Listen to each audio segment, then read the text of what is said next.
Hi everyone. You may remember that a couple of weeks ago it was revealed that Sharia courts are now operating here in Britain with the full backing of the law, even though they discriminate against women as a matter of course. And what this means is that those women who are intimidated into using these courts, as some of them will be, and everyone knows it, they will now find that they have the full weight of the British legal system lined up against them, alongside the patriarchal bigotry in their own communities.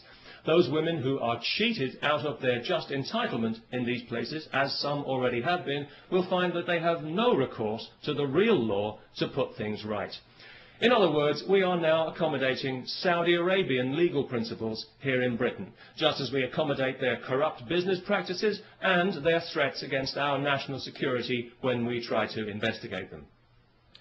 If you live in Britain and if you think these courts are a bad idea, please sign the petition to which I've linked, asking that they be abolished and that this poison be removed from our society and that we revert to the rule of civilised law with equal rights for all, if that's not too much trouble.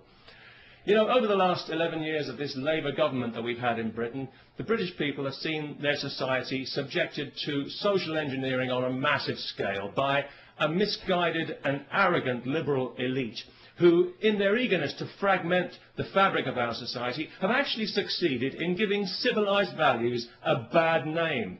Tolerance and diversity are good things on paper. I'm sure we'd all vote for tolerance and diversity, but in practice they've become a nightmare of doublethink and lies, where the most unreasonable people in society are encouraged at every turn to be even more unreasonable. A case in point, just this week, some idiot from Saudi Arabia is being allowed to sue a supermarket because he was required to handle alcohol as part of his job, despite being told this when he took the job, and despite the fact that thousands of Muslims in Britain handle alcohol every day when they sell it in their corner shops to people like me. I do find it quite ironic that Islam forbids intoxication when you consider how many Muslims are seemingly so intoxicated by their religion, especially in Saudi Arabia. So it was no surprise to me to hear that this idiot was from Saudi Arabia, because I think we all know that that entire country is mentally ill. The Saudis would have us believe that theirs is the purest form of Islam.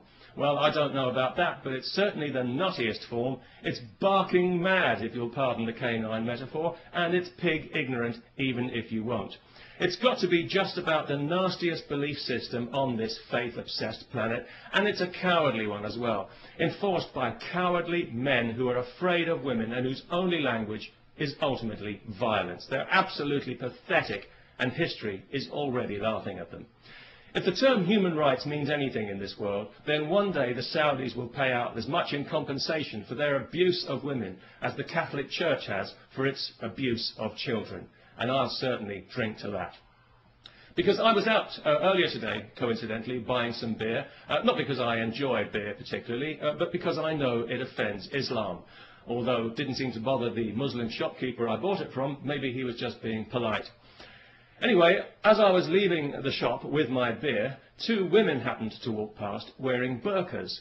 Nothing too unusual about that, not anymore, not in London anyway, and nobody really paid it much attention, apart from one small child who I overheard describing them to her mother as letterbox ladies, which I thought was actually quite inventive and rather charming. But of course it was also deeply offensive, so we had the child put to death. No, not really. But it was lucky that neither of the women actually heard the offensive and insulting remark, because obviously each of them had her head encased in a cloth sack. So that was good, because it meant that the police didn't have to be called, no human rights people needed to get involved, and nobody required any financial compensation for hurt feelings, which I thought made a very pleasant change indeed. And of course, as a result, we didn't have to listen to any propaganda sound bites from some Islamist Saudi shill at the Muslim Council of Britain. So all in all, it worked out for the best. And it just goes to show that these things don't always have to end in tears. Peace, especially to everyone who remembers to sign the petition.